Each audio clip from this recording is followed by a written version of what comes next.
I want to thank everybody for coming today. My name is Gregory. I represent the Tax Wall Street Party, the United Front Against Austerity. Our panel today is about the deep state, what it is, and how it put Trump into the White House. I have a nice picture here of Comey coming out 11 days before the election, saying he's going to reopen the Clinton investigation. Now we have Comey kind of some force against Trump. So what exactly is this deep state? What's going on? A lot of people that aren't really tuned into the news, they don't really know. It's easy to be distracted. So we're hoping to sift through all those issues and get right to the point. And so just a couple of points I want to bring up. With the deep state here, FBI clears Hillary of an email scandal that's leading up to the election. Then, like I said, 11 days before, Comey reopens the investigation after finding Anthony Weiner's laptop. The FBI field office is telling Fox News that Clinton will be indicted. They're repeatedly saying this once leading up to the election. And now here we fast forward, we have Giuliani, Trump, talking a lot about how the deep state's now against them, or working against them. And he's the guy that's there to fight the deep state. So, we need someone here to help us kind of sort through this, get to what the deep state is, what the formation looks like, and how it's affecting these elections. So, no better person than Dr. Webster Tarpley, so we can welcome him here, Dr. Tarpley.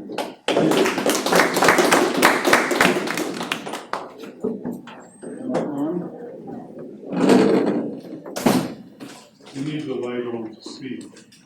I don't need the lights. I think my slides are going to get a little bit easier to see, but maybe we want to dim the house lights a little bit. There are some over there. Some over there. Oh, yeah. And which is which? Left, right, lasers on top. This is the top, and then what? Left and right. This is forward? Forward to the right. You don't have to point out everything, it's radio. All right, wonderful. Welcome to everybody. We're delighted to be here in New York City. Glad you could make it. Now, as I try to do these slideshows here, the watchword is arduous but rewarding.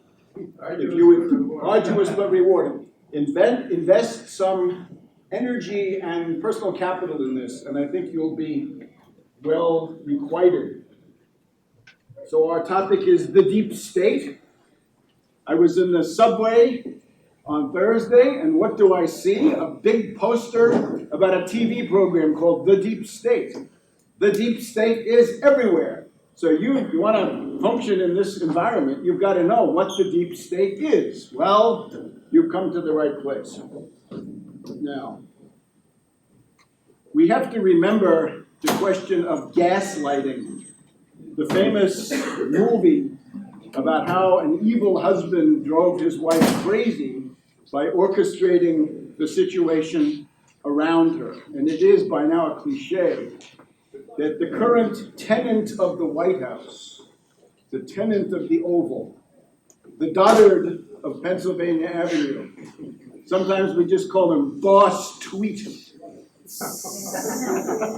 Boss Tweet is an expert in gaslighting, and it means mass brainwashing. It is, in effect, a version of the Hitler-Goebbels big lie theory. It essentially says, lie, do it constantly, make it as crazy and as far from reality as you can, and that will then prevail.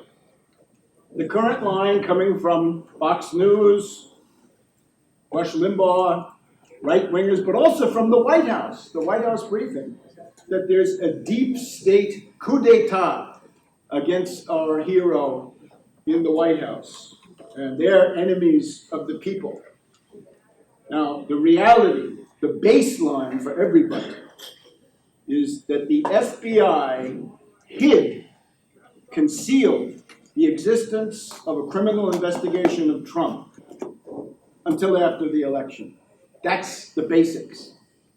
And whatever else they did or didn't do, that's the one thing, the simplest, easiest, most obvious, most direct way to sink Trump would have been to put out the word that he was under investigation for his ties to Russia and other things.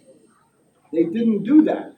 So all the rest of this stuff, spy, unmasking, FISA, wiretaps, it's all wild and whirling words. It gets absolutely nowhere. And therefore it meant that during 2016, investigative effort was concentrated on Hillary, not Trump. There's also the interesting fact that the FBI and the press suppressed the Steele dossier, right? The famous golden showers, Undinism dossier, until after the election. Now, just a brief mention of orientation. We are living in a 3-block world. It's an Orwellian world. There are 3 superpowers now, or something approaching that. And here are the 3. Russia. I submit that Russia is now an aggressive force. It is run by billionaire oligarchs. The situation internally, especially for people in the provinces, not Moscow, not Leningrad or St. Petersburg, but the normal Russian, is certainly not good. Secret police, and the ideology. The ideology is a mixture of mafia and nihilism. Remember, nihilism as an organized movement actually comes out of Russia. Some of the earliest mentions of nihilism as a doctrine involve people like Turgenev or Chekhov. In the case of China, we have another aggressive power, this time with clear totalitarian overtones. It is, if you will, under the Xi dynasty, it is an Oriental despotism. Xi who must be obeyed. Xi. It's the social credit theory. In other words, everybody has an account, and everything you do or don't do goes into the account, and out of that comes a number. You're assigned a number, which goes up and down according to your reliability for the purposes of the Chinese Communist Party. So this, and it's also in terms of the Belt and Road, it's a form of imperialism. And we're always very interested to see that India is now taking the lead in opposing this because they can see it for what it is. It's a kind of imperialism, and it is aimed at them. And finally, now we have our dear and ancient country, the United States, and a collection of European allies and Asian allies. Now, we all know the story of our lives since about 1962 or 3, if not sooner, was that the US was often an aggressor, no way around it. And many were the terrible crimes committed. But now, given this Sino-Russian bloc, or Sino-Soviet bloc, if you want, the United States now appears as on the defensive. And in a terrible crisis, because we have a government essentially of grifters, gangsters, and subversives. And it is a country adrift. We're adrift on the ocean of adventures. We're going to have the summit with Kim, and actually we've already had the Kim, the real Kim, by Kardashian, that has already occurred. But then it's going to be Kim in North Korea, and then Putin. And you have to remember now that this coming September marks the 80th anniversary of the Munich sellout of Czechoslovakia to Hitler in 1938. And they're going to award the Sir Neville Chamberlain Memorial umbrella to the biggest appeaser in the world. And I'm afraid our current boss Tweet is in the running for this. So, at an existential level, you got to choose. This is now the world. I didn't want this. This is not my world. I didn't make it. But I see this world. If you see some other world, we should go through that in the discussion. But we have to somehow live in this. And I would say, on the whole, you could say the U.S. is very bad. Yeah, the U.S. is very bad. But compared to what? And I think if you compare, you're going to find alternatives that are even more unpalatable. They're distinguishable, and you can find which one you think is less unacceptable. Now, the other side of this is, suppose you were British or French in 1940. World War II is beginning. And the question is, are you willing to fight for your country in World War II? Well, suppose you knew something about the world. You knew that the Versailles Treaty was a bad thing. It was a monstrosity. It was unjust. The reparations were very bad. This, of course, was Hitler's main issue. And then your government, the British and the French, had gone very far down the road to appeasement. And with that appeasement, they had become discredited. So what would you then do once, for example, you also had the Hitler-Stalin Pact of 1939, Poland, and even after war had been declared, there was an appeasement process going on. So in spring 1940, Hitler attacked France and other countries in Western Europe. What do? Do you fight, or do you become a Nazi collaborator, in effect? This is not so far from our own current situation.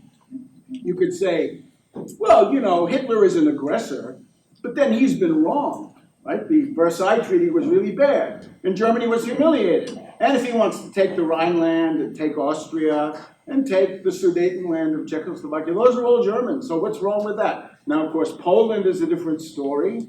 We should probably draw the line there. But if you see what I mean, with those arguments, you're going down the road, right? You can look at the U.S. and say, yeah, the Russians meddled in the election, but the U.S. does that all the time. Color revolutions, we know all that. Mossadegh, Arbenz in Guatemala, and on and on and on.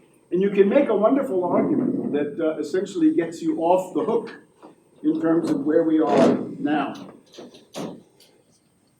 Now, the deep state. I have to say, I have done as much as anybody, I'm afraid, to popularize this concept. Invisible government, parallel government, secret government, rogue network. You know who they are, or you don't know who they are, you know what they are. They're appointed, not elected, and they pursue the interest of a Wall Street financier oligarchy, not political parties. They have their own hierarchy. On the inside, they have people who are very obscure in the government, can actually be very powerful, more powerful than the celebrities. And this cuts across the departments. It goes from the Federal Reserve to the State Department, to the CIA, to the Treasury, and on and on. But it also has ramifications in the media, right? The presence of the intelligence agencies in the media is considerable. Academia, foundations are, of course, a very important part of the privatized intelligence community. So that's the deep state. It's not partisan in the sense that it has no long-term commitment to either party. Now, the other thing to remember, we have a possibly synthetic president. This is one of my themes here. You should know by now that Jimmy Carter was groomed for the presidency by Zbigniew Brzezinski and the Trilateral Commission of David Rockefeller. Later on, Zbigniew Brzezinski did it again by grooming Obama, starting at Columbia University around 1981 or thereabouts. So the question you get with Trump is he that way because he's purely spontaneous? In other words, is that just something that happened? Or was there a group that groomed him and got him ready to do the things he does? I'm sure you can go back and see that Trump would not be anywhere without the help of the NBC television network putting him on the air. If you go back to the early 90s, you can also see that he was getting loans from banks in the real estate crisis here that were under the control of the New York Federal Reserve. So we have to assume that the New York Federal Reserve has a soft spot, or had a soft spot for him at that time. Now, this is too long to really read, but it's my book, Surviving the Cataclysm. If you had a functioning national elite, the stuff that Trump pretends he's fighting, right? A real elite of a ruling class, right? Halfway organized. At a certain point, you had Colonel Stimson during the New Deal, or essentially during the 1940s. Starting about 1940, because that's when he came into government. Stimson was generally considered to be the voice of the elite, of the establishment. There are a couple of historians who are going to be speaking tomorrow who are admirers of Colonel Stimson. But he doesn't deserve that. McCloy comes later. McCloy is the spokesperson for the U.S. financier oligarchy after him. Then we have McGeorge Bundy of the Ford Foundation. And he's the spokesperson for the elite. Now, the problem is that after about the 90s, the early 90s, where's the spokesman for the U.S. ruling elite? David Rockefeller tried. He tried. But he didn't have the equipment. Mentally, he couldn't do it. He just didn't have the smarts. His art collection is now being auctioned, but that doesn't concern us here. So what we have is a void. The organization of the U.S. elite has broken down.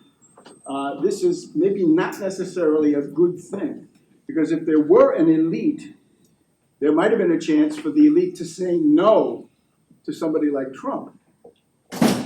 But then there's the other problem is they may be saying yes. And that's what we need to examine. Now, this Samuel Huntington. Here, let's just show you Samuel Huntington first. Do people know this guy? He is one of the most influential thinkers in the U.S. ruling class. The War of Civilizations, the Clash of Civilizations, that's him. After the Cold War comes the Clash of Civilizations. He's also, 1975, after the oil crisis, he says, democracy is doomed. Democracy is doomed. We're going to have dictatorships. That's his argument. He's a Harvard professor, was until his recent death. He is willing to bend anything to fit his thesis. He says Latin America is not part of Western civilization. Yeah. Speaking Spanish or Portuguese or French and all Roman Catholics, and that's not Western civilization. What the hell is it then? He said, well, you have to understand that the United States is built on Protestantism. Really? I mean, do the math. It's not, and increasingly not. And then he said, you know, those Latin Americans, they're corporatists, and they have authoritarian government, so they're not like us. And you can see where he's trying to get. He wants to have xenophobia. He's a nativist. He is the great theoretician of nativism. So let's just...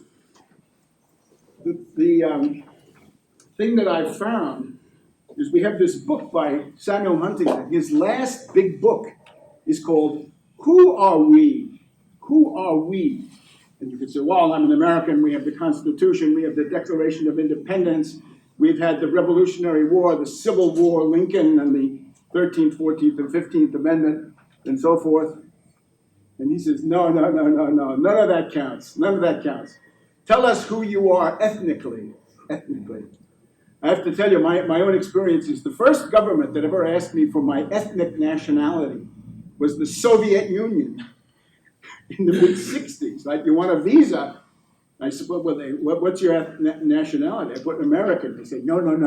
Your real nationality. I knew what they wanted. They said, oh, Anglo-Saxon. And they said, yes, that's what we want to hear. So this is similar. It's an attempt to apply the same thing. Now, listen to this. And tell me if it rings a bell. Okay?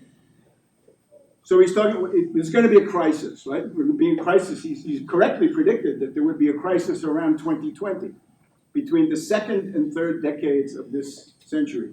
One very plausible reaction would be the emergence of exclusivist social political movements composed largely, but not only, of white males, primarily working class and middle class, protesting an attempt to stop or reverse these changes and what they believe to be the diminution of their social and economic status.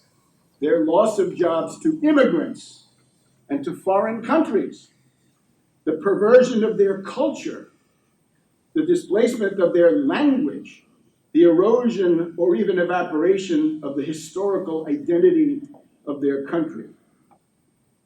Such movements would be both racially and culturally inspired and could be anti-Hispanic, anti-Black, and anti-immigration.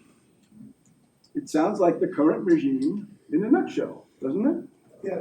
Pretty much covers the bases, and this is a dozen years before the descent down the escalator.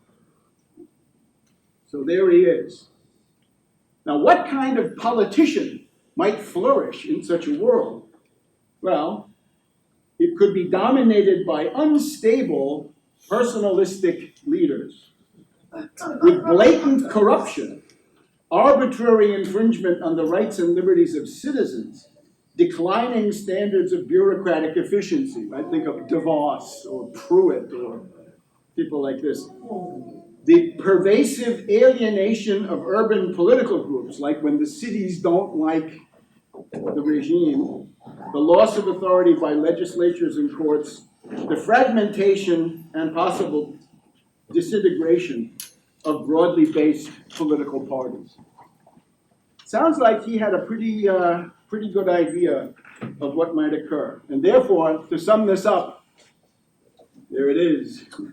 The spirit of Samuel Huntington looms over the gesticulating figure in the White House.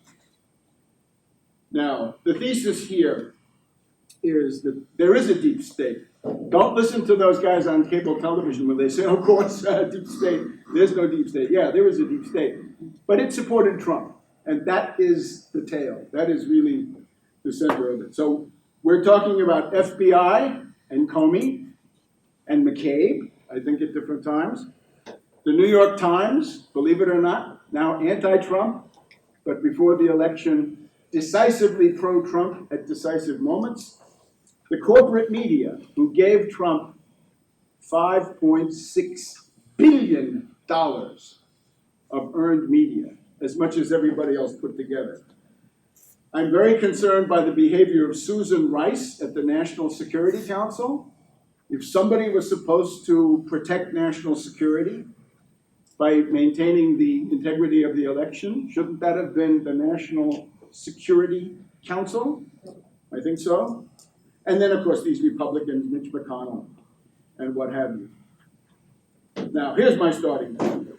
The delightful Michelle Wolf, that charming comedienne who held us all spellbound at the correspondence dinner. Now, what did she say?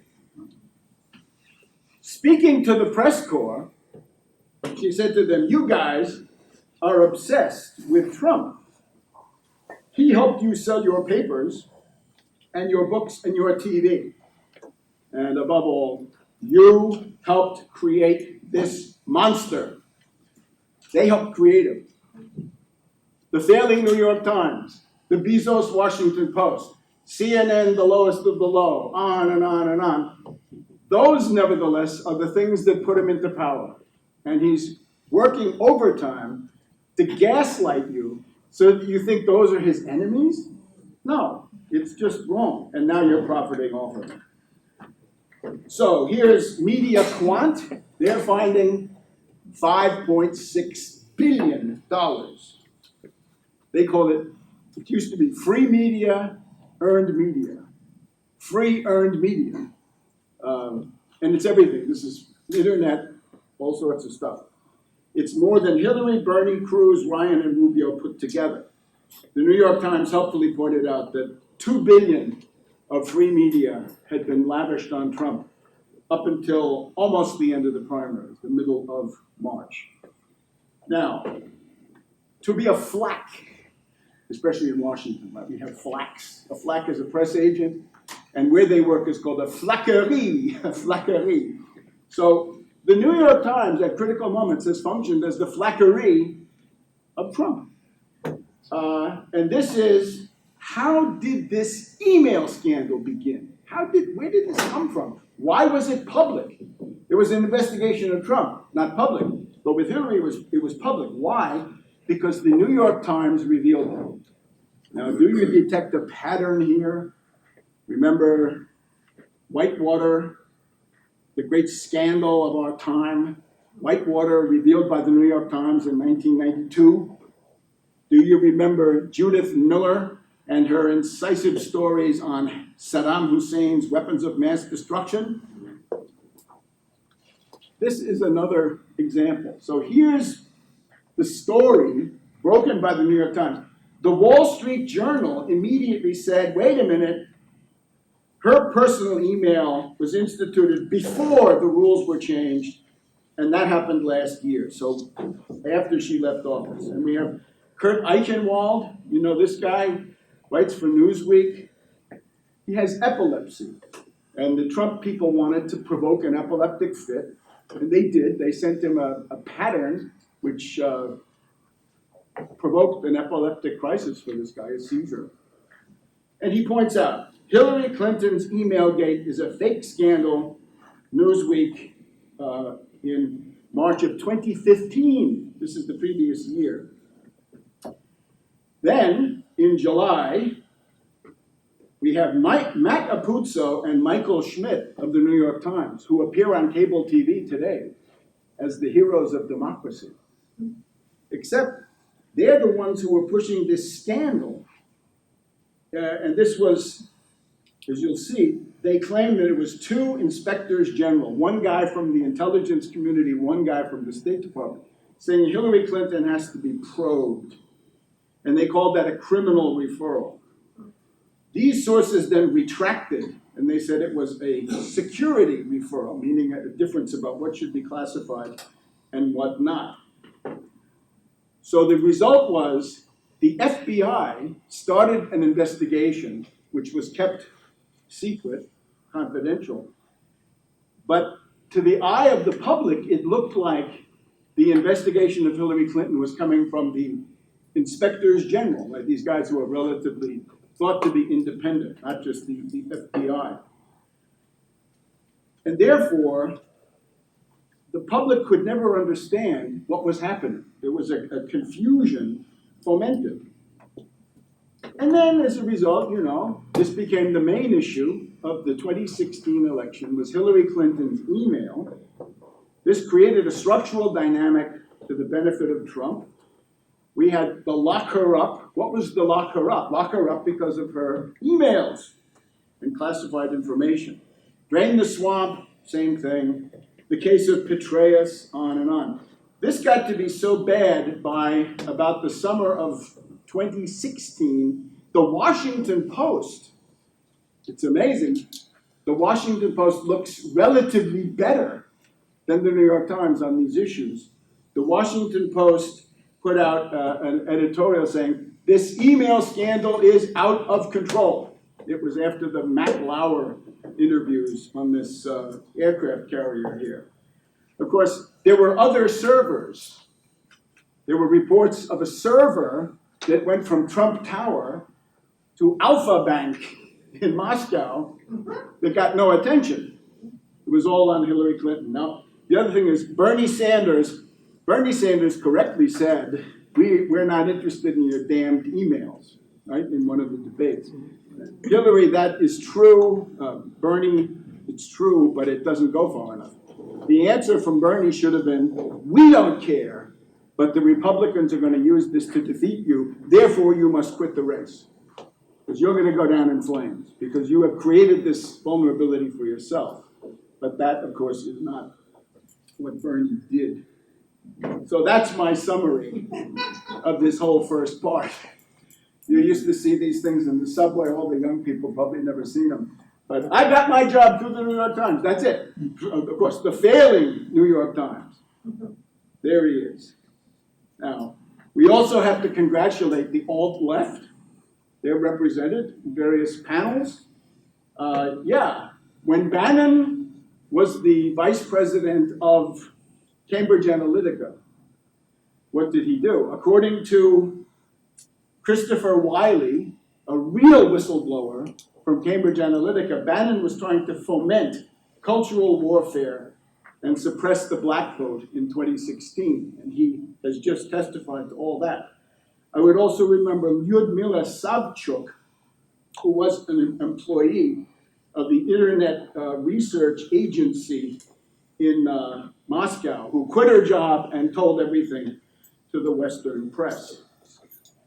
Now, the FBI. I'm afraid when we come to the FBI, we're dealing with a relatively sad story. There is no way around it. It is a series of failures. And we don't need to even go through all these things, just every one of them involves some kind of bungling, malfeasance, nonfeasance by the FBI. Just in the 9/11 framework, right? I think for some people, it might be helpful to see the action of the FBI vis-a-vis 9/11. There's a continuum between that and Trump. There's a continuum. In other words, they're up to the same things, and that's a good way to see it. Remember, there were two alleged terrorists of 9/11 that supposedly lived in the same house with an FBI informant, right? Al-Hazmi and Al-Midar, never reported. We had memos. Colleen Rowley of Minneapolis, remember her? She was so famous. She was on Time magazine. And Ken Williams of Phoenix, two FBI agents sent communications to FBI headquarters saying, there are these Islamic fundamentalists who are learning how to fly. What should we do? And the answer was nothing. Don't do anything. It was called the Radical Fundamentalist Unit. The Boston Marathon. Gun violence. Do you ever hear the FBI speak out against gun violence? Against the NRA? I don't think they do. And just recently, right, in Parkland, there was a warning to the FBI in Parkland. What did they do? Nothing. Even the Tennessee Waffle House, there was a warning there too.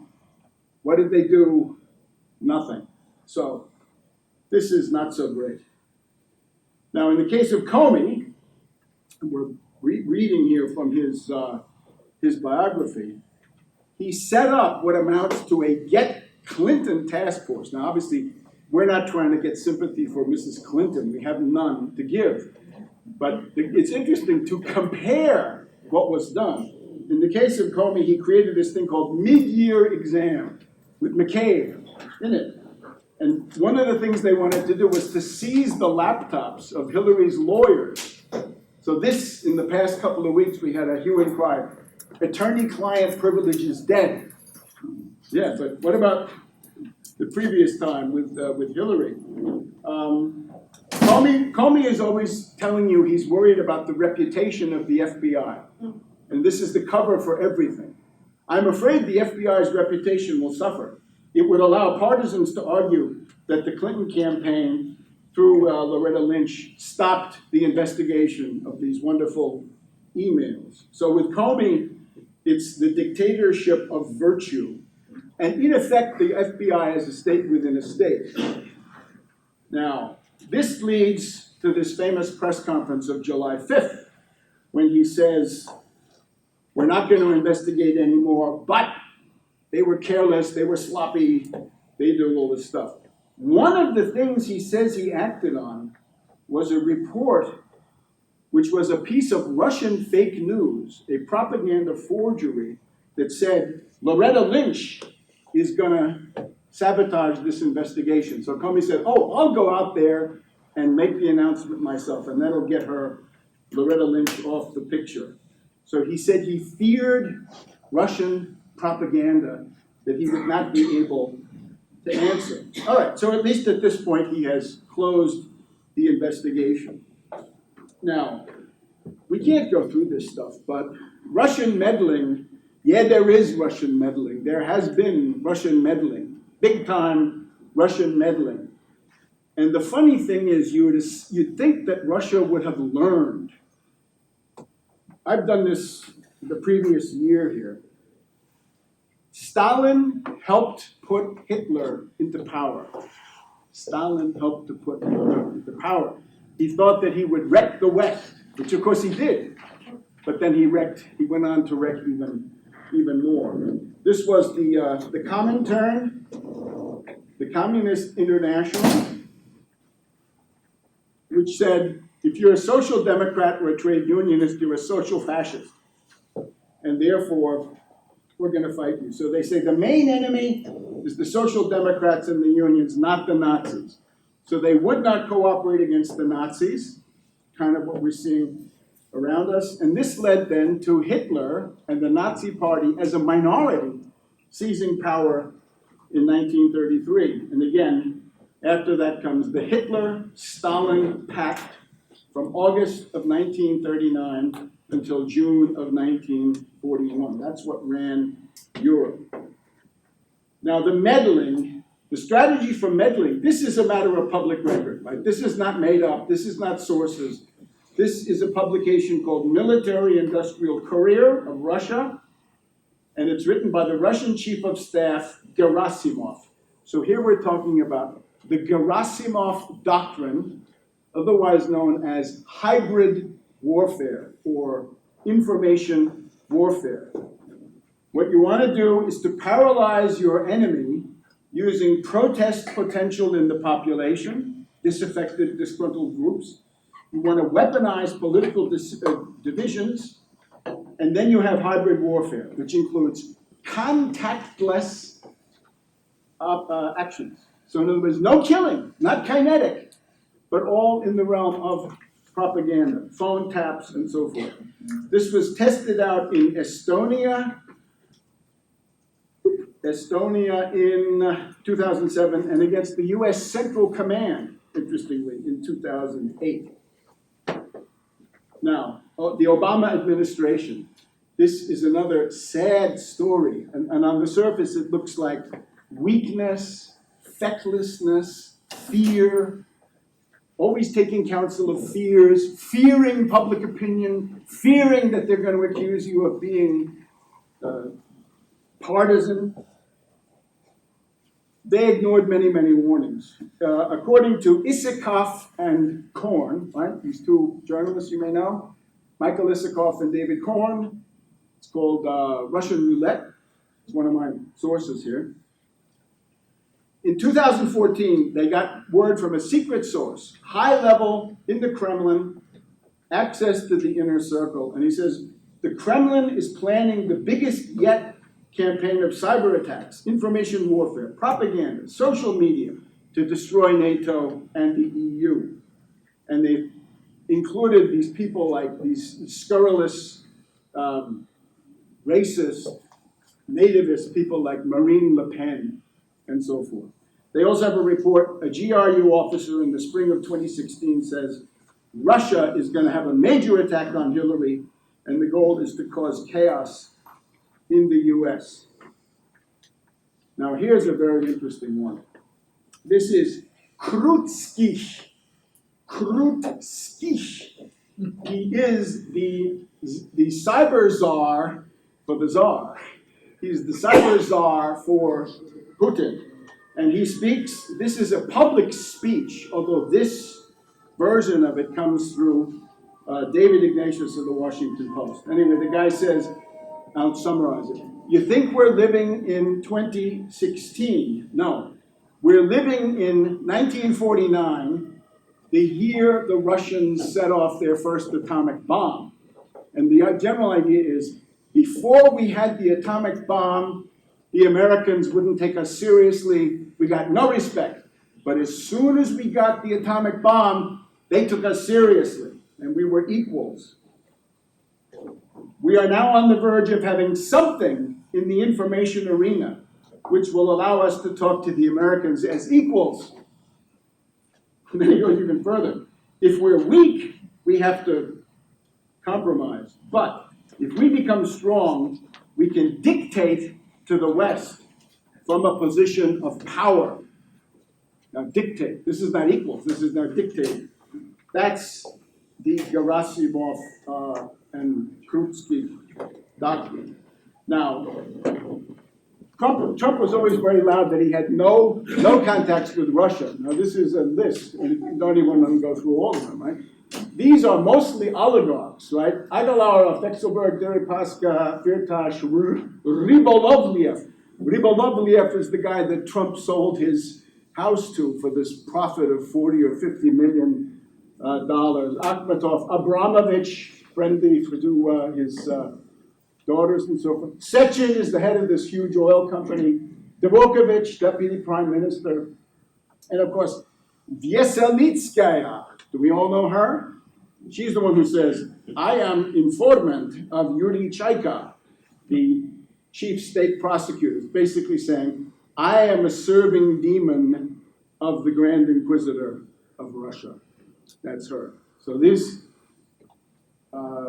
in other sections of this conference, you're being told that none of this is of any importance. But I assure you, these are the people who run Russia. It's a very good cross-section of the Putin circle. Now, little known, in October 2014, there was a Russian hack attack on the White House communications.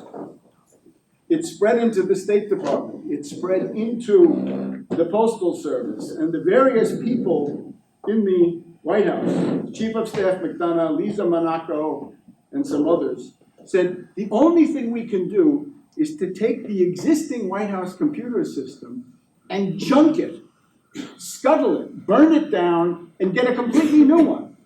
And that's what they did. But wouldn't you respond to that? Wouldn't you do something? Protest it, publicize it? No. And the more you look at it, the more you wonder, who's the National Security Council director again? Is it Susan Rice? What was she doing? Now, here I've seen in previous years, right? Assange and indeed Snowden were very popular here in recent years, right? They say the left has no heroes, and they're willing to take anybody who comes down the pike. You got to remember Cass Sunstein. Remember him? This is a mind bender.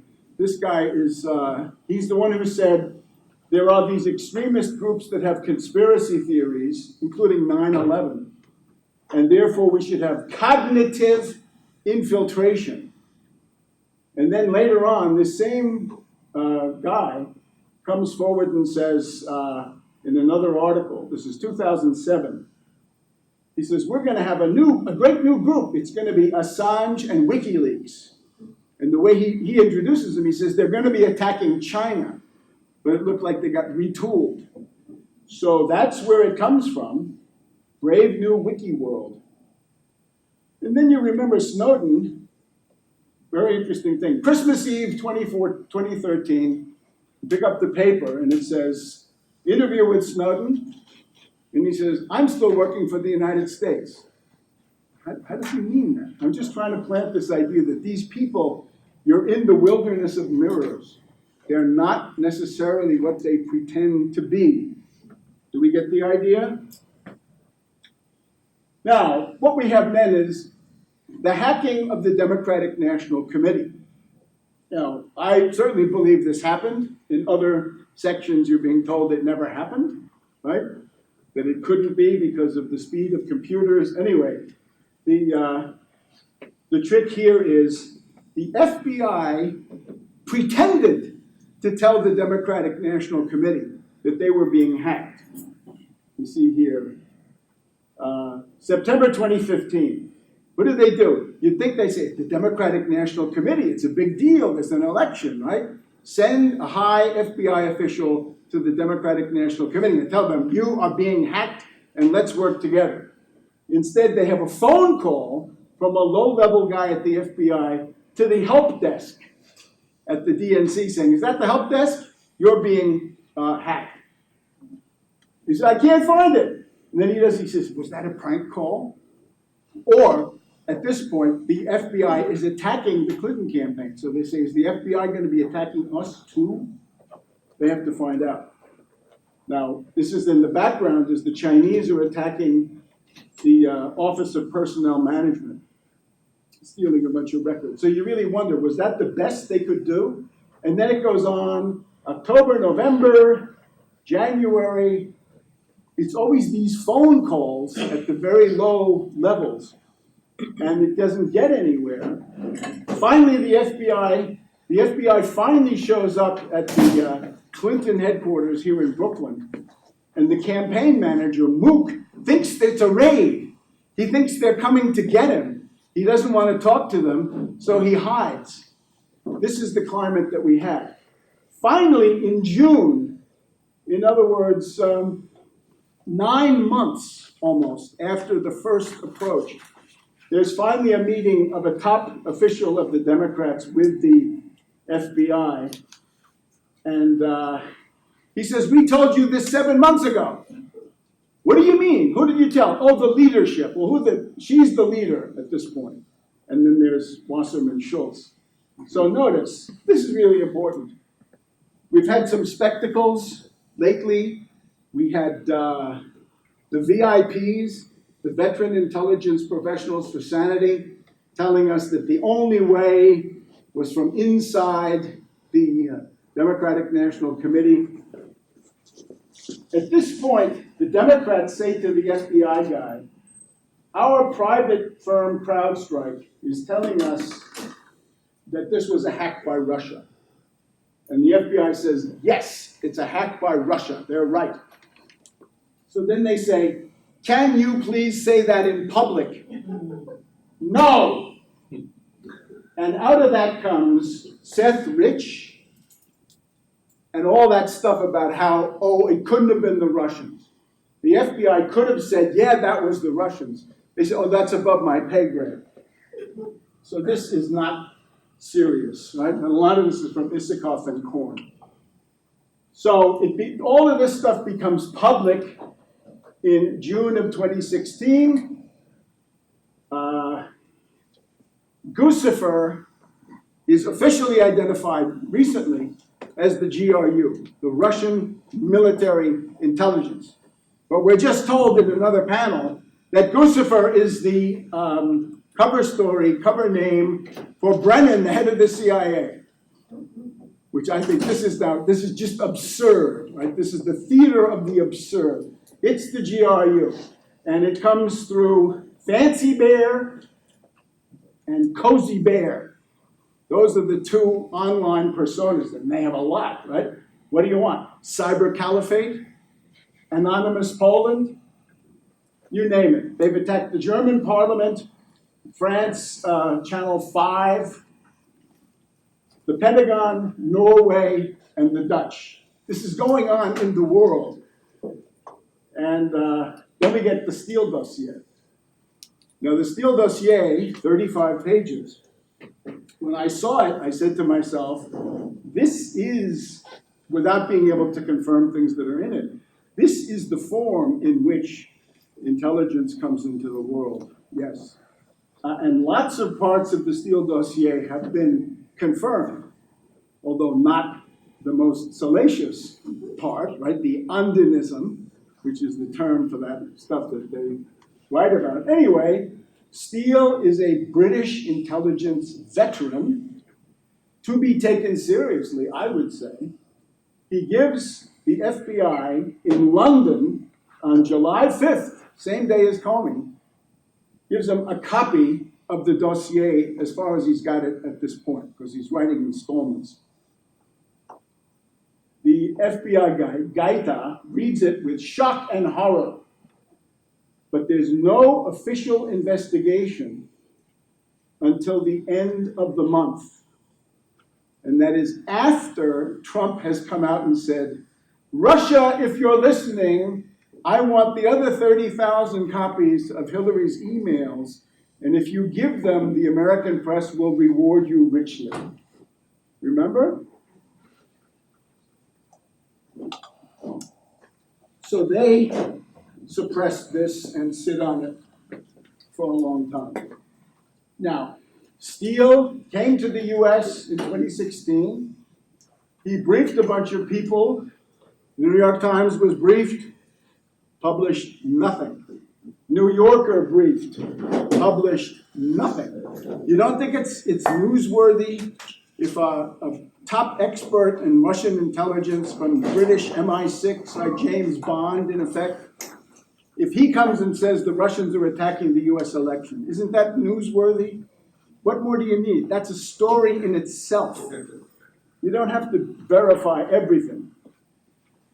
The only one who writes about it is Isakov, right? The only decent one is Isakov. He writes on the 23rd of September, partially, that there are reports about Carter Page meeting Sechin, the head of Rosneft. Jane Mayer, this year, in the New Yorker, wrote, to excuse herself, he said, the New Yorker didn't publish this, nor did any other news organization run a story. So is that a good excuse? I don't think so. I mean, I really don't. Steele did everything. He went to Kerry through an intermediary. He went to that awful Victoria Nuland. Give it to, and they just say, we can't do anything with that. Give it to the FBI. The all-purpose circular file. So at stake, according to one writer, nobody wanted to touch it. Now, in September 2016, Steele, the British guy, this is a summary from Jane Mayer of what he's thinking, that the Russians were engaged in the biggest electoral crime in US history. Why did the FBI and the State Department not take the threat seriously? It is similar to Pearl Harbor. And having studied both, I think there are remarkable, striking similarities to Pearl Harbor. Obama needed to make a speech to the country. He was paralyzed by fear. He felt, if I do this, I'm going to be partisan. And you'll remember that his big spiel was that he had to be nonpartisan. You remember? Not red states or blue states, but the United States. Didn't turn out that way. Obama should privately warn Putin that you'll get massive retaliation. Now, here's another one. The FBI sends 4 counterintelligence bosses to Rome in October. They say they've confirmed parts of the dossier. They want to know about Papadopoulos, and they offer to hire Steele. And at this point, is that once you get him on the payroll, can you tell him that he has to shut up, or what is it? There's another dossier, Cody Shearer. Do people ever get Parade magazine with a newspaper, sometimes on the weekend? Anyway, Cody Shearer is the son of Lloyd Shearer, who was the big guy with that. This was sent to the State Department and ignored. By the way, the FBI has a copy of the Cody Shearer documents. Where is it? Can't we see it? The Cody Shearer dossier? Because apparently it's a similar story told by different sources. It would either corroborate or refute large parts of Steele. For those of you who were around for 9/11, remember that when that flying object or whatever it was hit the Pentagon, the FBI went around to all of the security cameras of all the buildings in the area and confiscated those things. Right. And where are they? We don't know. It's the same thing, except that it's now covered by the fact that Trump is always ranting about how bad the FBI is. Now, Clint Watts, you've seen him on television. There are good people in the FBI. Good. Absolutely good. So he had to fall back on War on the Rocks. New York Times wouldn't help. New Yorker wouldn't help. Washington Post wouldn't help. The news wouldn't help. So he's got to go to War on the Rocks. And he says there's a small army of Russian operatives are pushing disinformatia along the lines of Trump. And notice one of the things in this is the Russian issues are the same as the Republican wedge issues, right? Race, hatred, divisions, they're identical. That's why I guess they get along so well. Now, here's the low point for the FBI. Let me just pause here for a second. Look, this is now Halloween, right before the election. This is when the long national nightmare started to get really serious. So the New York Times, Eric Lichtblau and Stephen Lee Myers This was supposed to be a story about how there was an FBI investigation of Trump.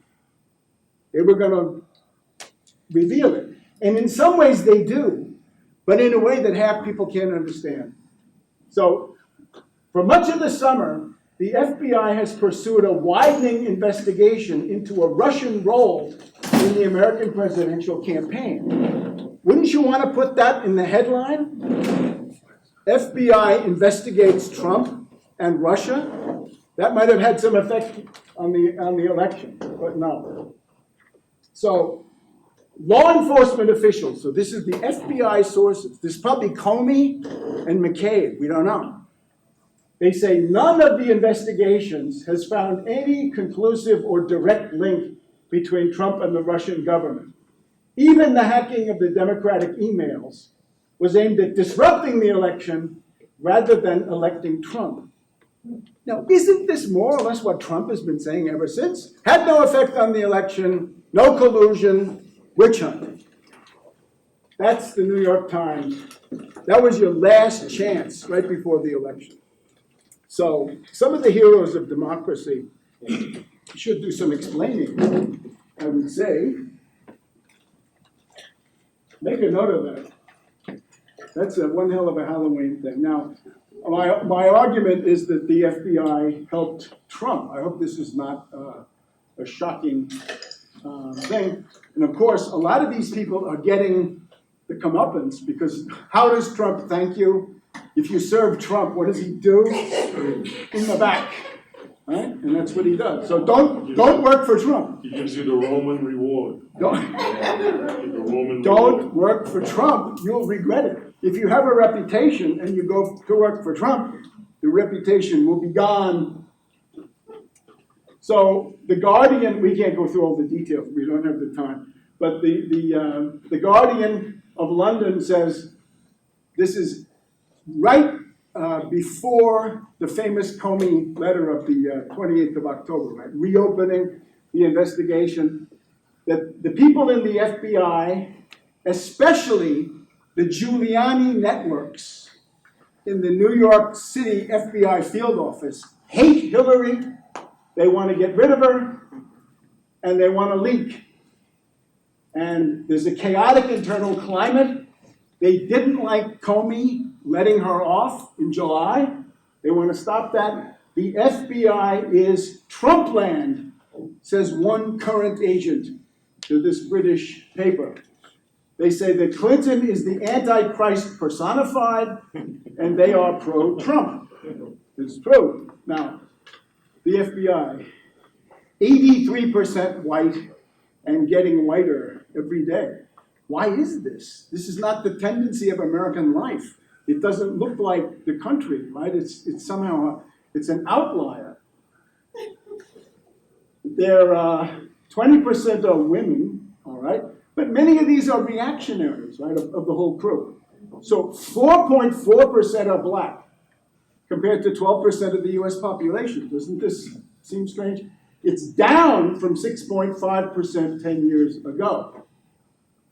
There was a class action lawsuit by black FBI agents 20 years ago. At that point, 5.3% were black, and there's a group, especially in the New York City field office, they wanted to peddle this Breitbart-inspired story about the Clinton Foundation. It's a book called Clinton Cash, and the idea these people say, let's take Clinton Cash and make that the investigation of the basis of an investigation. So take a Breitbart story and make that an investigation. Are we nuts?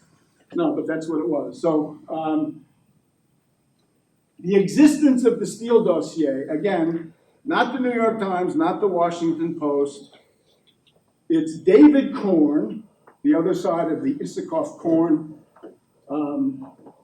tandem, which is not ideal either, but it looks like the best we've got. So this is also Halloween. A veteran spy has given the FBI information alleging a Russian operation to cultivate Trump. It's ignored. At this point, Steele says, I also got to give this to the British government. They deserve to know.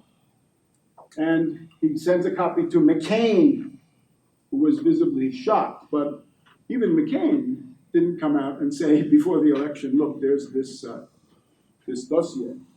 The dossier is on BuzzFeed. It's still there. Last time I looked, a couple of days ago.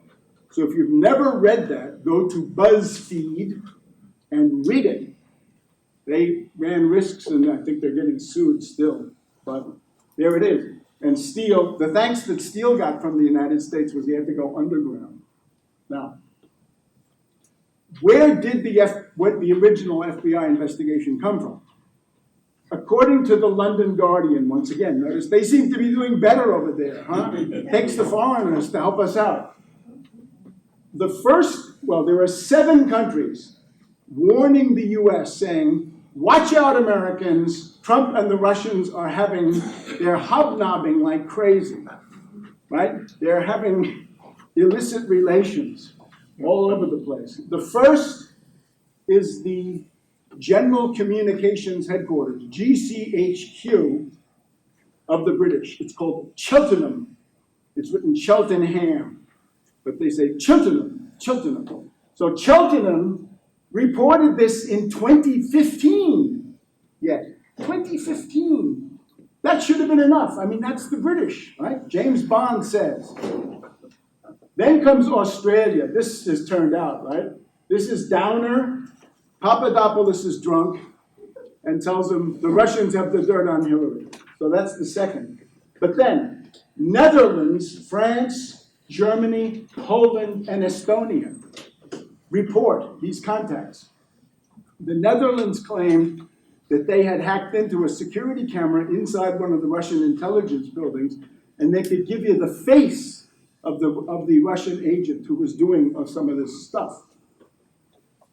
At this point, Brennan, they target Brennan, huh? Notice they're targeting Brennan, even here today. Brennan gave this to the FBI, and that more or less forced Comey to start something. Because look at all this, right? How you can just say it's all crazy? No. Check that. The Guardian, April 13th of 2017. And here's the warning. Robert Hannigan. He tells Brennan, there's a stream of illicit communications, I told you, and that's been intercepted. And where's the content of this stuff? We don't have it. We'd like to see it, wouldn't we? This is also from the New Yorker. Now, you read Comey's biography? Don't. But you don't have to. I already did, so you wouldn't have to. He is a sanctimonious hypocrite, and he says he wants the FBI to be a powerful, independent force in American life. Do we want that? I don't see that at all. And the idea that it should be independent, how is it independent? It's a part of the executive branch. If you had a real president, you'd want the FBI to be more or less under the authority of the president. Obviously, today it's a different story. And notice, what does Comey care about? Comey cares about the reputation of the FBI. Just like J. Edgar Hoover. J. Edgar Hoover would do all kinds of crazy things, right? Really harm people. If you were an FBI critic, J. Edgar Hoover would make your life pretty wretched. So the reputation of the FBI, and it's always this stuff he says, if I do this, then they can accuse us of this.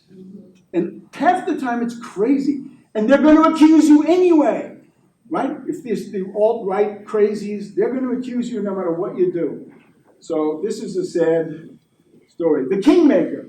And he claims, the book, he says, is to promote ethical leadership.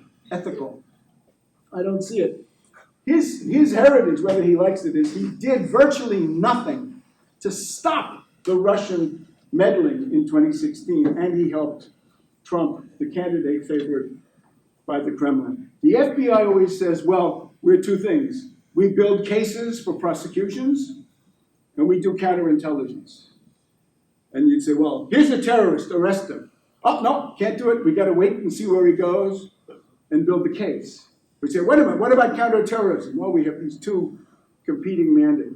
There was a proposal after 9/11 to split it down the middle. One for counterintelligence and one for prosecution, and I think that might have had advantages. Now, there was a plan inside the White House. Wallander was the Russia desk, and this guy Daniel was the cyber war. And they said, let's have a counterattack. Let's wipe out Guccifer. What were they going to warn Brennan that was him? No, they said, let's wipe out Guccifer. Let's wipe out DC Leaks. Because you often wonder, these agencies can destroy websites, right? You don't have to just sit there and let them come after you. I always wondered about this with Assange and so forth. Do a denial of service attack on Russian news sites and various agencies, and Putin's daughter. Have you seen Putin's daughter doing her acrobatic rock and roll dance? Look it up, look it up. She's on there. She does this really demanding, somebody has seen them. Yeah, She's you know, quite when talented. Huh? She's very talented, obviously. Very Western. Very, very talented. But they have bank accounts in Latvia, in the Baltics. So put out some dirt, right? In other words, do what they do. Do what they do to you, you can do to them, right? Reciprocity, the great principle of international relations. So who said no? Susan Rice. Are we getting a pattern? Stand down. And the guys said, oh boy, she's pissed. Oh God. So the staff became demoralized.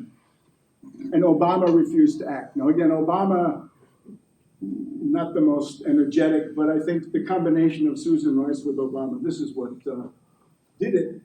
So here we have the great US. At the end of these meetings, Biden and Obama would sit there and say, what the hell are we going to do? Is that leadership? Is that what we're paying for? Isn't that feckless? There's a famous scene. Early in Obama, he meets the French president Sarkozy for the first time. And Sarkozy watches Obama coming across the room. And Sarkozy says, est-il faible? Is he a weakling? Well, I'm afraid. And of course, they go to Mitch McConnell. They say, Mitch, let's do a nice bipartisan. This was something they could get Obama for, as long as it was bipartisan. Let's have a public statement. Mitch McConnell says, no. And that's it. Obama is controlled by this. The White House, one of the people said, we were wearing self-imposed handcuffs. And Obama goes silent. Isn't this a rather sad episode for the country? Now, McCabe may be indicted soon. That's the word. This guy did two things that were actually pro-Trump and anti-Hillary. So I don't know what what the issue is. Remember Lisa Page? Now we have to get into this thing, but the two FBI lovebirds who exchanged text messages. It's Lisa Page and Strzok, right?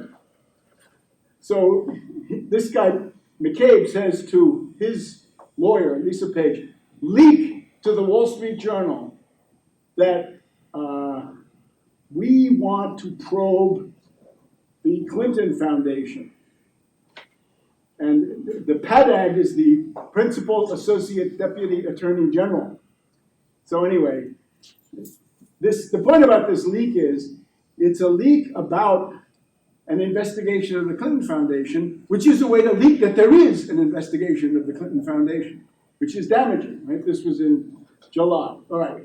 The other thing is the Anthony Weiner Huma Abedin computer, famous, right? The thing that decided the election, the October 28th statement. So they get this computer and they say, there are 600,000 emails and some of them could be classified. It's a treasure trove. They got this in the first week of October. So the thing to do would have been, go through it, right? See if there's something in there. Then you make a statement. But what McCabe seems to have done is to slow walk the delivery of this infamous laptop so that they give it to Comey on the 27th of October. And they say, boss, there's 600,000 emails in there. We'll never be able to go through them. You got to make a statement now. So he makes the statement. Isn't that something? So this sets up the October 28th debacle. Now, already on October 7th, they had lined up the FBI, the CIA, the NSA, the DHS to issue a statement, and Comey agreed to the text of the statement saying, the Russians are attacking the election. When it's time to sign it, he says, no, not the FBI. Bad for their reputation. It would be inconsistent with the way we hoped to operate on the eve of an election. What the hell does that mean? Right? These are all excuses for nonfeasance and malfeasance. And for some of them, this was the jaw-dropping moment. It's too close to the election. So on October 7th, it's too close to the election. But on October 28th, it's not. So this is what he says. I had two choices. One choice was really bad, the other catastrophic. If I speak, I'm going to say that the Hillary emails are being examined. That could throw the election to Trump. He knew that. They told him that in his counsels. Or conceal. Conceal means follow the normal investigative procedures and wait until you know what it is before you speak. But that's catastrophic. Why? Because it's a risk for the reputation of the FBI. I mean, naturally, I can't believe that it's really that. In other words, I'm assuming that there may be a more sinister motivation under this, like a desire to put Trump into the White House with all that that means, I think. But on the surface, it's always the reputation of the FBI.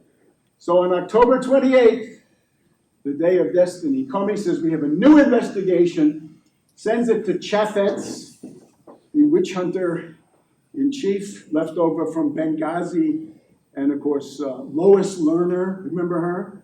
Lois Lerner, the great threat of our time. So this is a decisive turning point based on what?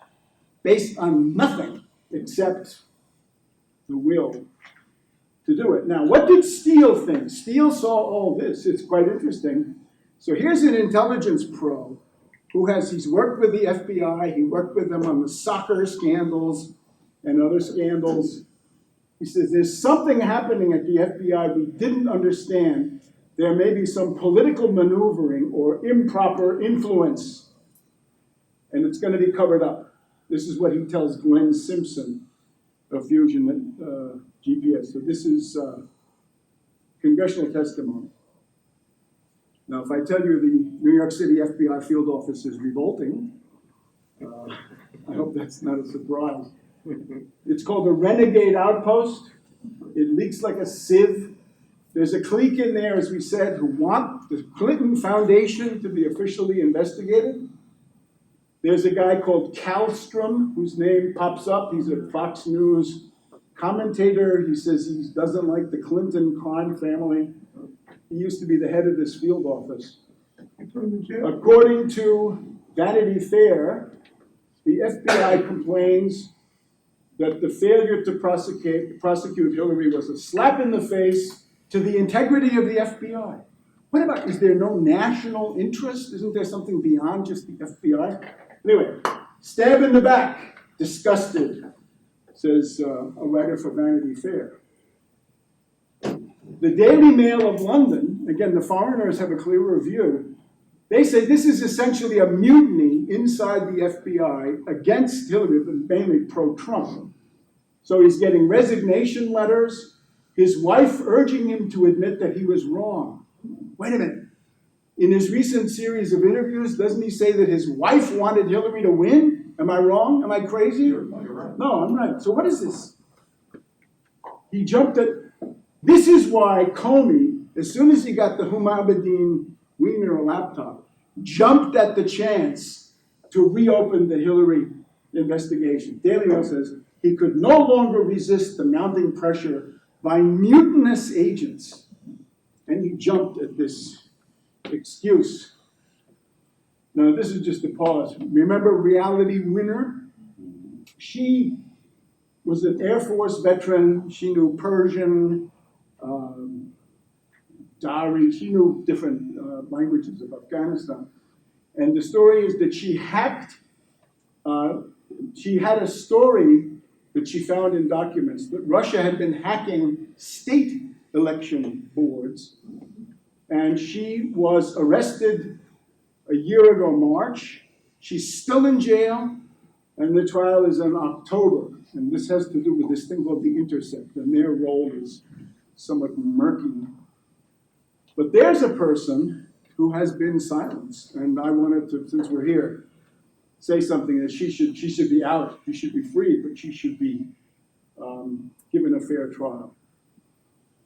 All right, now, why does Giuliani hate Hillary? Well, people here remember, in 2000, it was Hillary against Giuliani for Senate. And then she pulled ahead, and he discovered prostate cancer. He said, oh, I got to drop out because I have prostate cancer. I can't compete anymore. Now, we're now in the final phase. October 25th, Giuliani's on Fox and Friends. Nothing changes, huh? Plus ça change, plus c'est la même chose. So he tells them, ha ha ha, you'll see, we've got a couple of surprises left. It may be about Clinton. October 26th, Martha McCallum, also Fox. Trump, he's got a surprise or two that you're going to hear about in the next few days. I'm talking about some pretty big surprises. So who could know this? Was this the October 28th letter? And then who leaked it? Comey, his staff? Giuliani, once again, October 28th. This is early in the day before the Comey letter. He's talking to one of these characters on Fox Radio. He says, I'm getting leaks from active duty current FBI agents. Wait a minute. That's a crime. You can't do that. That's what they say. They say that they never do that, right? A few active agents. Then he's been warned. And by later in the day, obviously somebody called him and said, do you realize what you're doing, shooting your mouth off? Later, this is also before the letter, he said, I heard from former FBI agents, not current ones, that, and we thought it was coming much earlier, 3 to 4 weeks ago. 3 to 4 weeks ago was when this computer became available and known.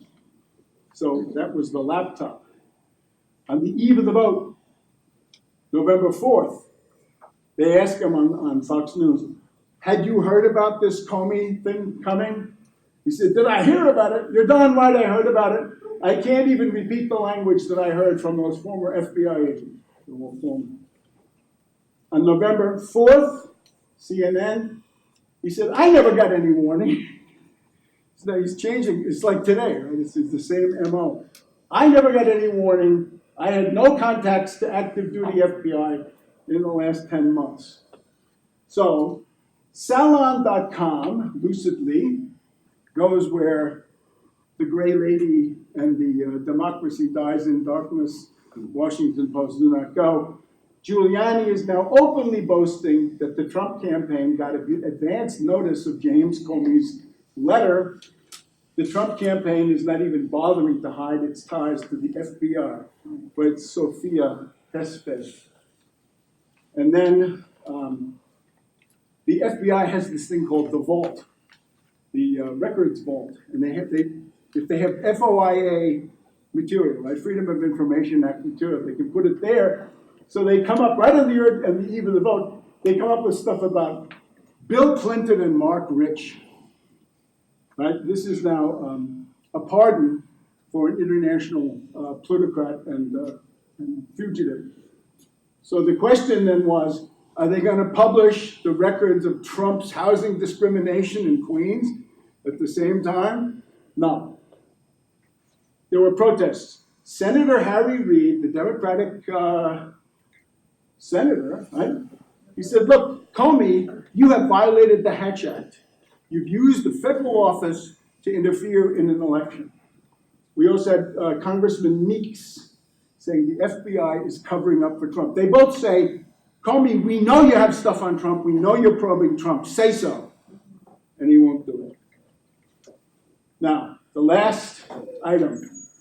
This is now the final week on Fox News. just before the election, unnamed sources in the Bureau tell the Wall Street Journal some FBI agents think they have enough to go big on the Clinton Foundation before the election. But they were overruled by more senior officials. This is Yoki Druisen at Vox. The anti-Clinton insurgents at the FBI. Now, Brett Baird, Fox News. Maybe you don't watch too much of that stuff. Probably better. He starts reporting that there's going to be the indictment of Hillary Clinton. Indict. And it's based on leaks, allegedly, from the New York FBI field office. And this becomes the staple for Fox News right before the election. And here we go. On November 2nd, 6 days before the vote, Baer says multiple FBI sources say 99% chance that she's going to be indicted because she was hacked by 5 foreign intelligence agencies. Count them, 5. 5, huh? That's impressive. On November 3rd, he says there's going to be an indictment. Clinton Foundation and the State Department. So this is slightly different. Clinton Foundation. On November 4th, Baer says, sorry, got to retract. The sources have now told me there's no evidence. And he never says, what happened? How can you have 5 sources who tell you the same thing? And it's wrong. Now, this has not ended. Puerto Rico. How about Puerto Rico? The news media, all of them, were saying, oh, it's 64 dead or 100 dead in Puerto Rico.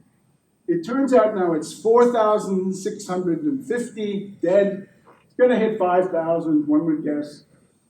We still don't know the extent of the tragedy. If there are news organizations, right? I'm one person. I can't do this. But the great news organizations of the world, you're telling me they couldn't have done a special effort to tell us how many people got killed in Puerto Rico? And of course, Trump says he gets an A+. He gets an A+. Some people would say, you got to remember, maybe it means Class A war criminal. And I wish I'd brought some nice paper towels for you. I couldn't carry them on the bus. So look, there's also a threat to humanity from Trump's control of the nuclear launch codes, right? He's going to a summit with Kim. He wants to have a summit with Putin. If he storms out of those things having a fit because he's been slighted or treated unfairly, as he always says, this could then, the sky's the limit. And there's also, if you say abolish Obamacare and abolish some of this other stuff, you're talking about 40 to 50,000 needless deaths per year, morbidity and mortality. There is an issue of incipient genocide against the American people carried out by the U.S. Government. So I think he's still getting very special treatment. Now, again, Michael Wolff's Fire and Fury, very readable, not so much on this stuff. Isikoff and Korn, The Russian Roulette, recommended. James Comey, A Higher Loyalty, again, I read it, so you don't have to. On Steele, you can get The New Yorker by Jane Mayer from March, worth reading. On Steele, Hamburger and Helderman of the Washington Post, also on that. And the New York Times, Passim, meaning scattered references, because they have not really come to terms with this thing. So the outcome is the Trump presidency is not legitimate. It is not the will of the people. And that means that there is no argument that impeachment somehow violates the will of the people democratically expressed. I don't see how you can argue this. In Washington, where I live and work, there are no 2 camps.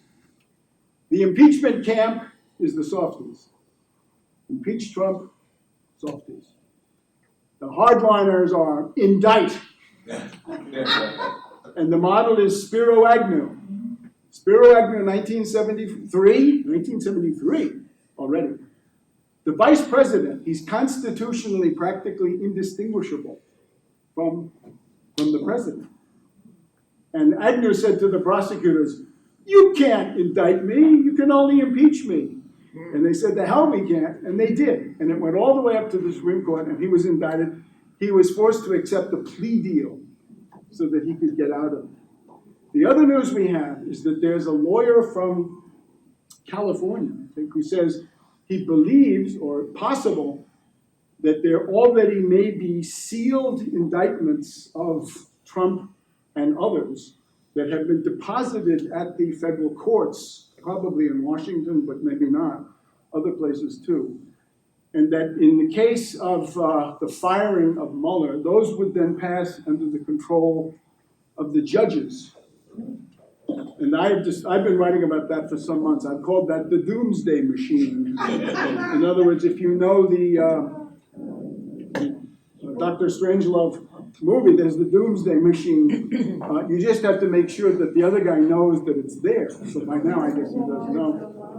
Sorry? By what legal reasons could those pass?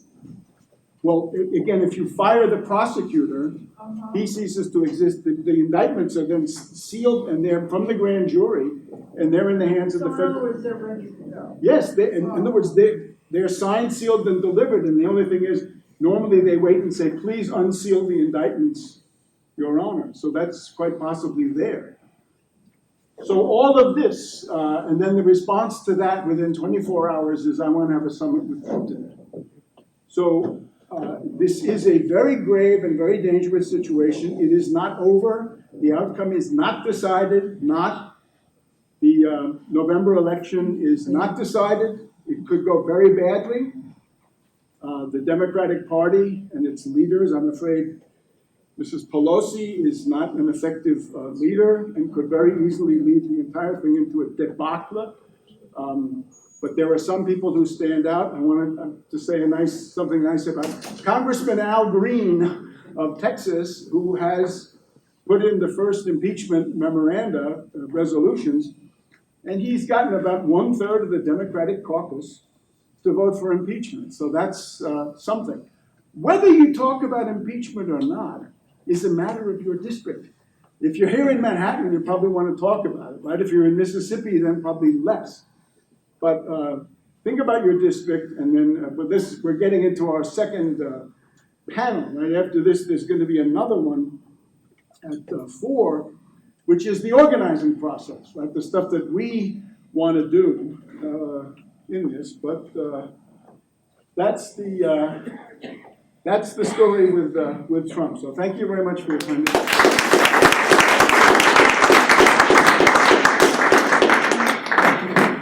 There were the deep state panels that were banned from the left world have organized their own. Next week it's going to be online for 3 days. The deep state panels that were banned without explanation from the left world. I don't know. I have a hard time getting too excited about this because. Kevin Barrett. Yeah. I'm sorry it happened. I don't know the whole story. Nobody does. Well, Cynthia McKinney. Cynthia McKinney. I suppose. Mark Crispin Miller.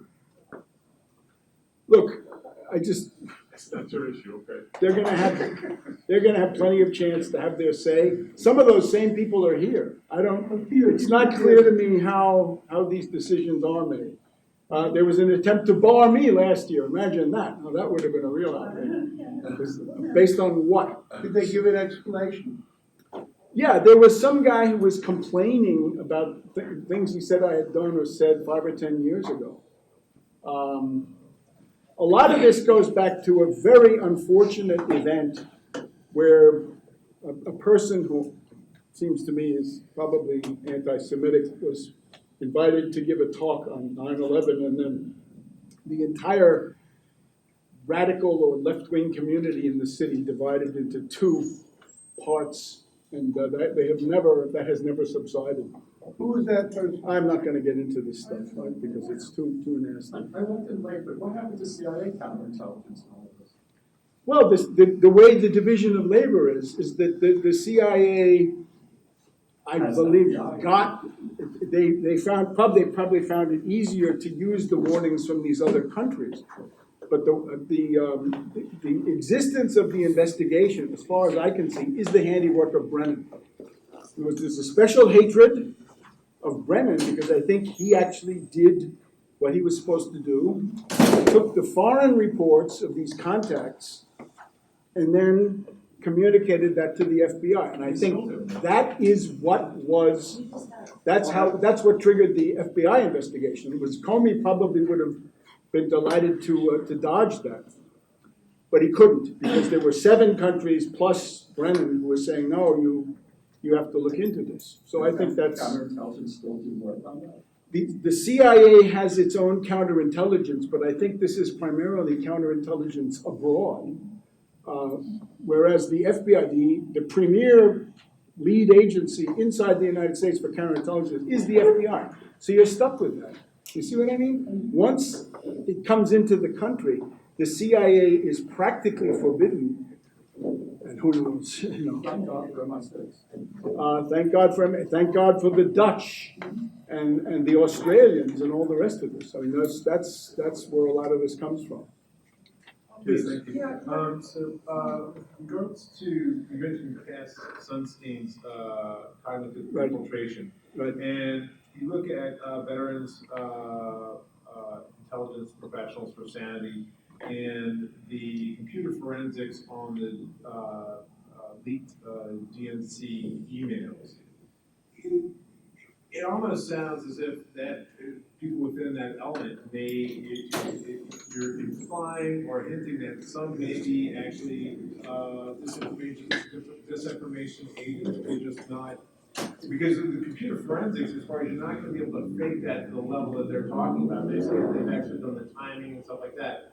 So are they getting their analysis wrong, or acting as disinformation agents?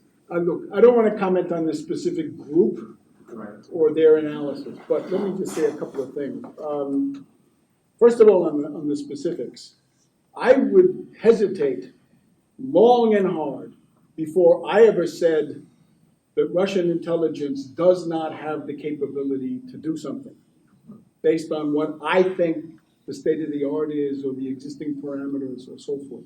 You have to remember, Russia has always had a basic science capability, which is better than the US, better.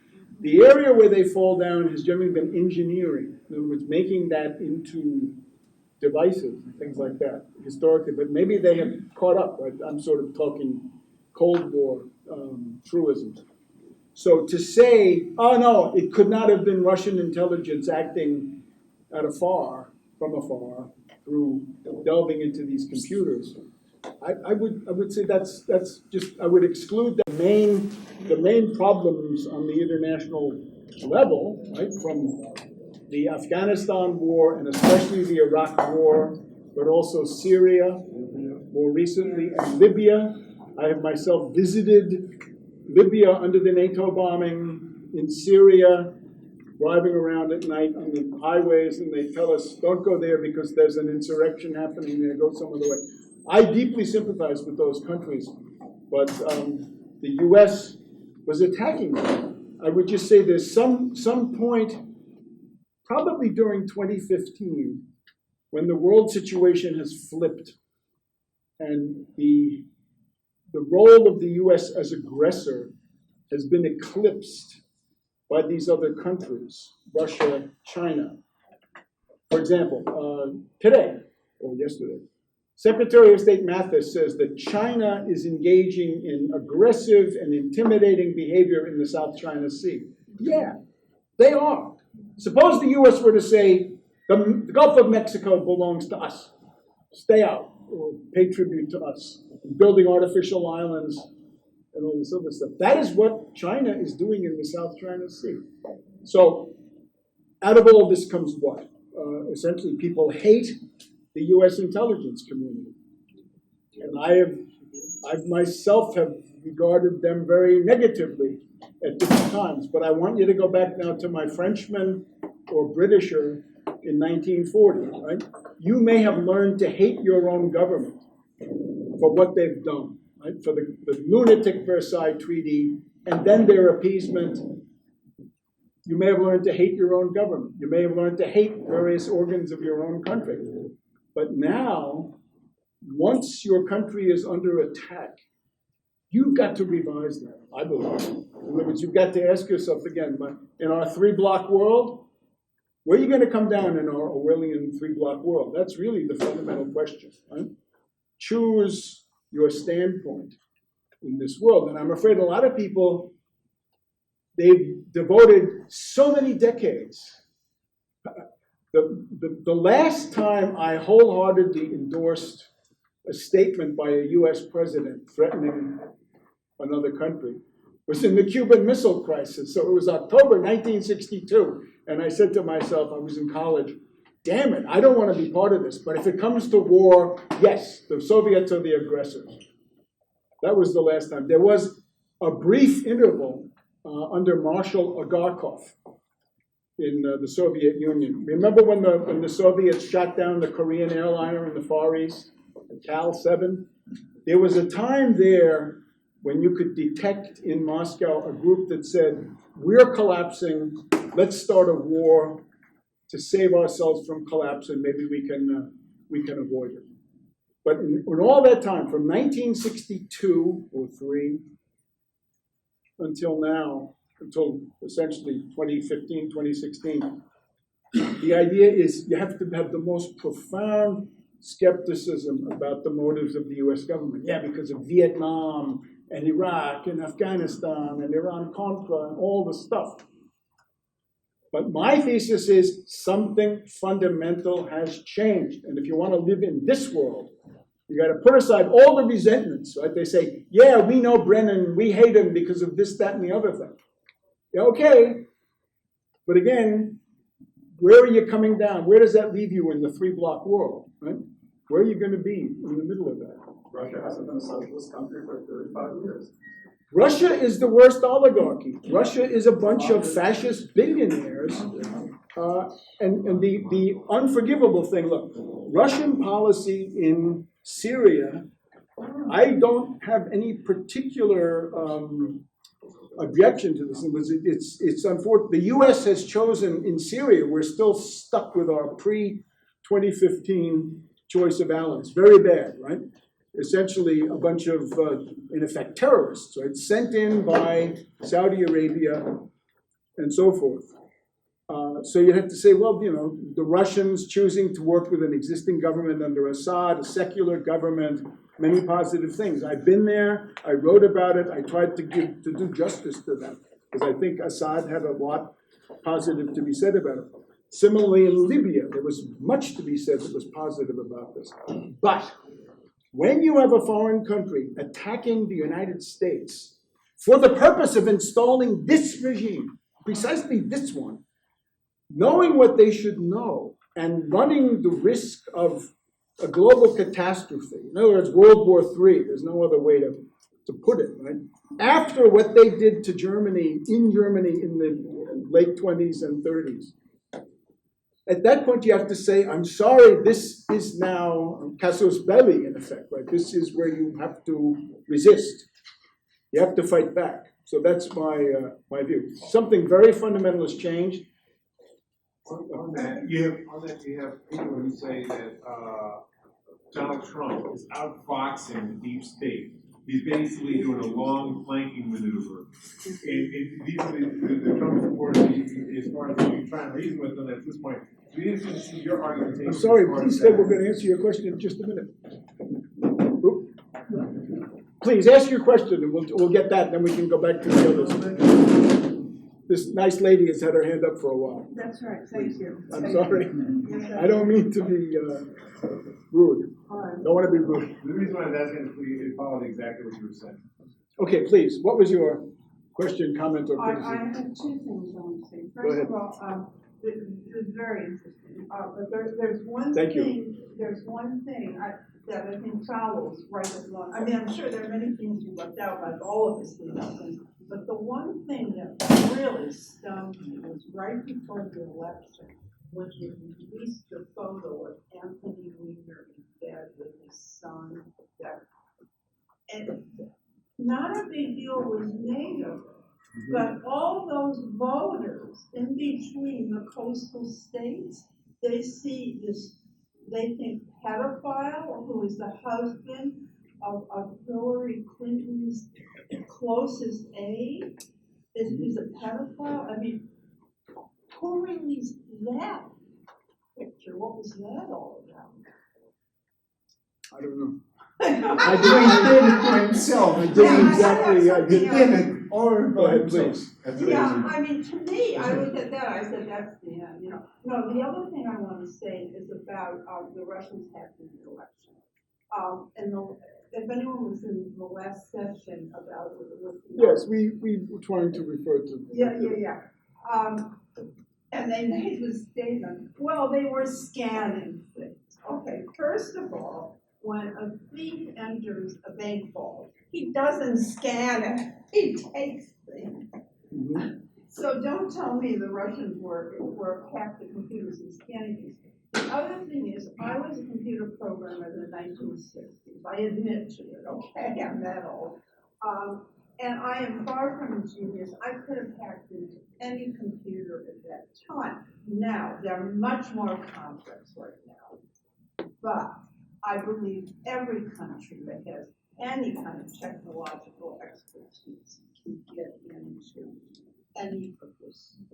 And you can't tell me that they can't do it, that the Russians can't do it, or the Chinese or the Koreans can't do it. I mean, maybe in Afghanistan they can't do it, but Exactly, that's I what can't I'm prove trying that to they do argue. it, but I am definitely sure that they In do. other words, if you take the Russian, they've created their own version of Silicon Valley, right? And it's obviously going to be militarized because that's the way the society works. It's not, it's to them, I mean, I couldn't do it now, but to them, it's not even rocket scientists. I mean, they have geeks in every country that know how to do And this. if you decide that the Russians have invested several years, because it's got to be that and more, if Russia invests several years in attempting to solve some of these issues, we'd be foolhardy to say, oh, they can't have solved that because we haven't.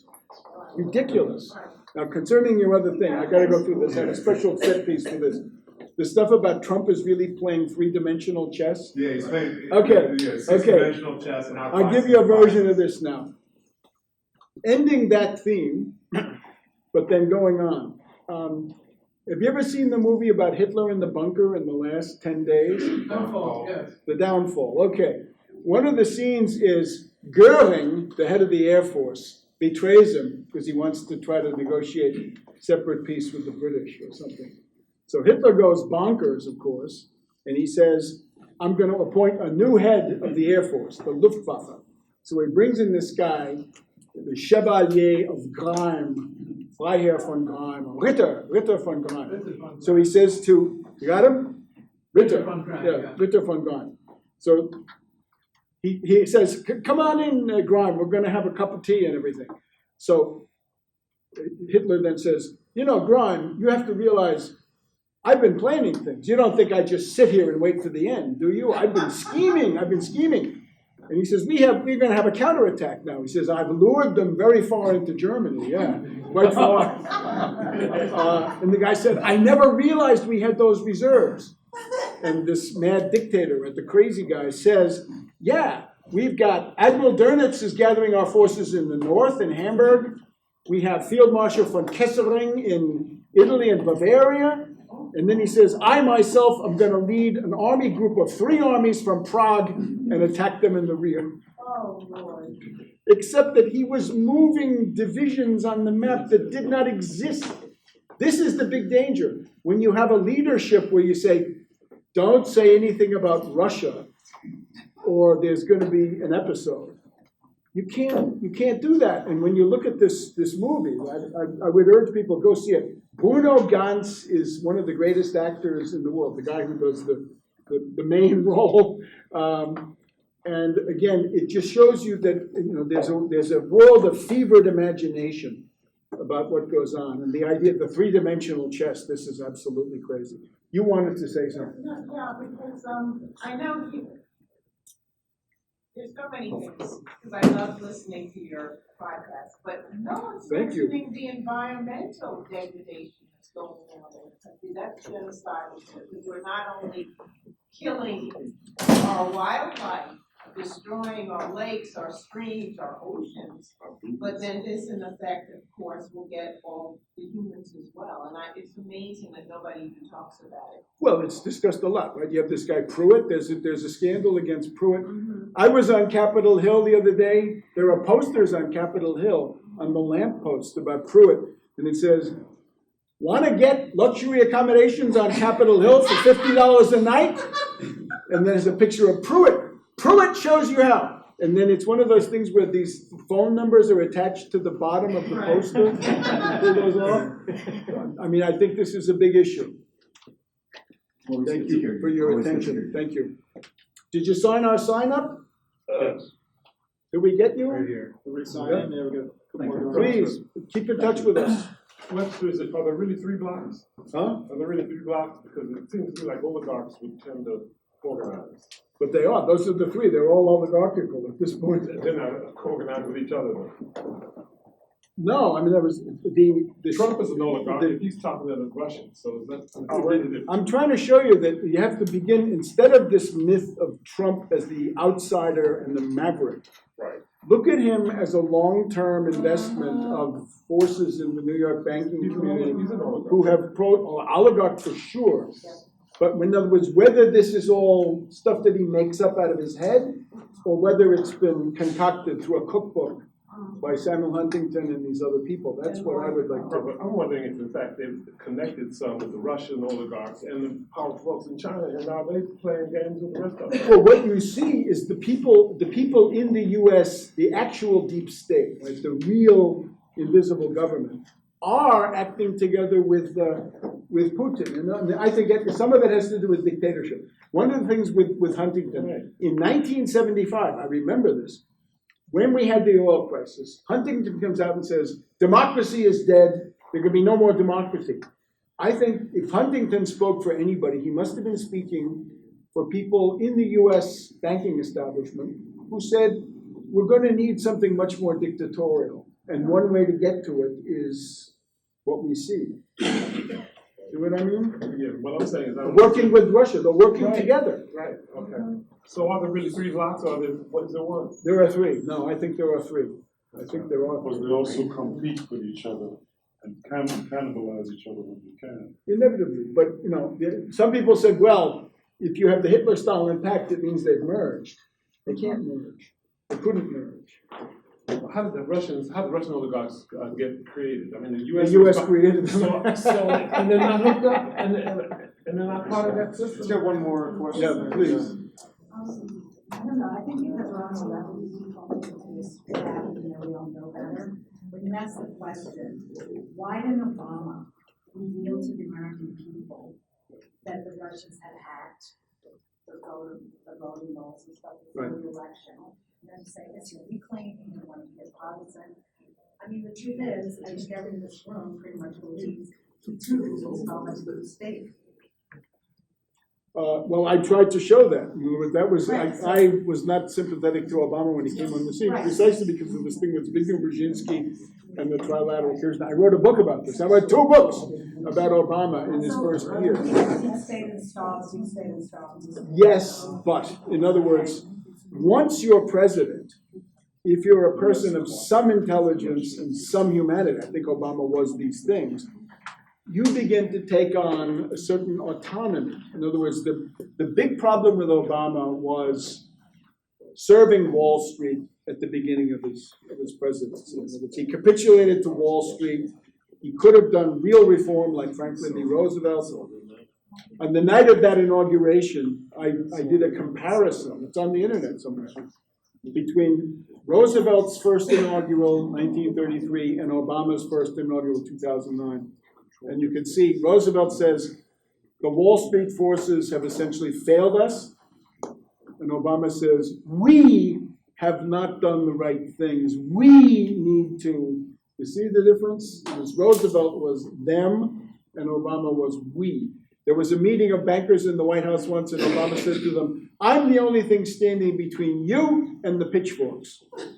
And it kind of turned out that way. So yes, Obama was deeply compromised and deeply flawed, but certainly not to the extent of what we see now. In other words, he was capable of moral choices. He could have done it. And again, I would call your attention to Susan Rice, because if you'd had a different national security advisor, right, it might have gone differently. If you've ever seen the Homeland series, right, Saul Berenson, he would have been a national security advisor. Trump killed? How many people did Obama kill? Obama? Yes, how many people did? Well, How many bombs? in Libya, he bombed. He had something called Terror Tuesday. Terror Tuesday was he would So now see. you're saying that Obama's better than Trump? Don't be crazy. I read, this is your podcast. I know you're an ex-Lushite. But Yeah, well, Obama has that's one way to killed put it. thousands of people, and Trump so far only killed about 100 Trump 100? in Afghanistan. No, I wouldn't say it that way. Plus, again, you're dealing with two full terms compared to a year and a half. And you don't want to compare them. Huh? I want to compare it in the sense that, Obama is now a historical problem, but Trump is an immediate practical problem. In other words, Obama does not threaten my life, Trump does, and yours too.